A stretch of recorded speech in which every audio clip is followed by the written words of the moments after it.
سلام الله عليكم غزالاتي، اهلا ومرحبا بكم معايا من جديد في مطبخ غزلان التلمسانيه. ان شاء الله فيديو اليوم يلقاكم كامل في تمام الصحه والسعاده يا رب. اليوم جبت لكم طاجين الكفته، حاجه سهله مهله خفيفه ظريف للفطور ولا العشاء، والبنه ديالو مستحيل تنساوها. نجوزو مباشره نتبعوا المقادير وطريقه التحضير، فرجه ممتعه. بسم الله بها بدينا وعلى النبي صلينا، صلوا عليه كاملين يا الحباب. قبل ما نبداو الوصفه ديالنا ما تنساونيش بالجام ديالكم، الجام ديالكم يدعمني ويشجعني ويحفزني باش نزيد نجيب لكم فيديوهات سهله وبسيطه وناجحه. اولا عندي هنا كميه من الكفته، راح نعمل لها شويه تاع المعدنوس، شويه تاع الثوم اللي كنت قطعته ما سكرفشتوش، شويه تاع الملح، شويه فلاك حلا وشويه قزبر مرحي. هذا واش نديرو للكفته تاعنا، ما نتبلوهاش بزاف باش ما تفقدش البنه ديالها. دونك خلطت كامل هكذا ونبدا مباشره نشكل ديبول بالكفته. فوالا ما يكونوش كبار بزاف وماشي صغار بزاف، يكونوا متوسطين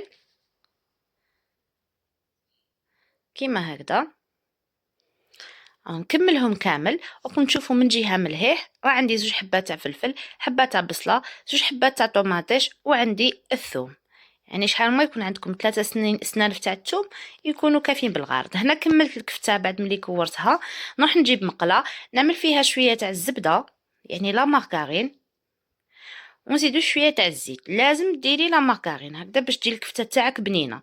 شويه تاع الزيت ونعملوا المقله تاعنا فوق النار.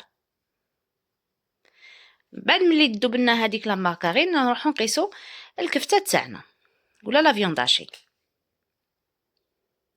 هنا ما لازمش نحمروها بزاف بزاف، فوالا غير واحد شويه، غير يدخلها شويه طياب خلاص تنزعيها. هنا ما لازمش تحمريها بزاف، يعني غير واحد شويه. دوك تشوفوا لا كولور تاعها كيفاش ننزعها.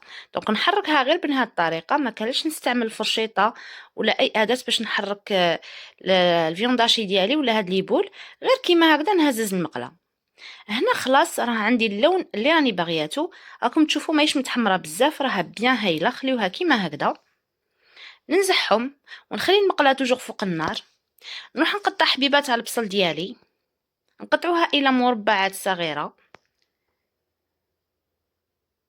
والمقله راه عندي فوق النار، يعني نعاود نقليهم فوق هاد الزيت اللي قلينا فيه اللحم باش تجينا البنه. فوالا نحط هنا حبه تاع البصل اللي قطعتها صغيره، ومن بعد نروحو نقطعو ايضا نقطعو الثوم. دونك انا راني اخذه كميه كبيره، دونك ما درتش كامل هادوك، خليت فصين، يعني درت 3 فصوص هكذاك. قطعتهم يعني كي تقطعوهم تجي خير ملي تسكرفجوهم، البنه تكون فيهم اكثر ملي تسكرفجوهم. وعندي ايضا زوج حبات تاع الفلفل اللي ايضا راح نقطعهم الى مربعات صغيره كما عملنا مع البصل. نقطعوهم هكذا صغار، وحتى هما نضيفوهم للبصله والثوم. هلا نضيفوهم للبصله والثوم. هنا راني نحرك شويه البصله مع داك الثوم.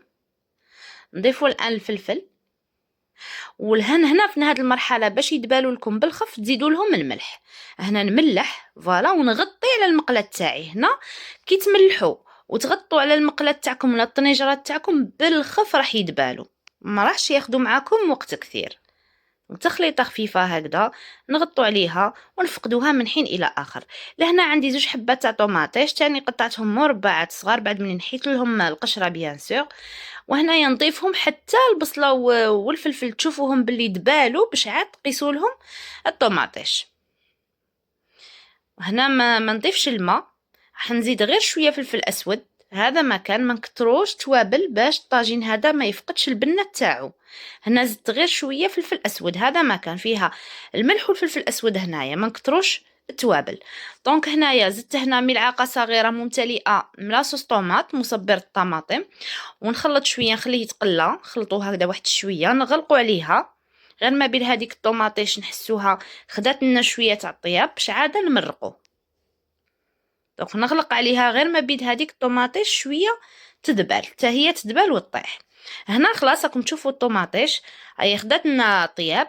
لهنايا بالماء سخون بيان سور نمرق واحد شويه ونغطوا عليها حتى تشوفوها هكذا عملت لكم فقاعات. المكونات كامل بداو يطيبوا.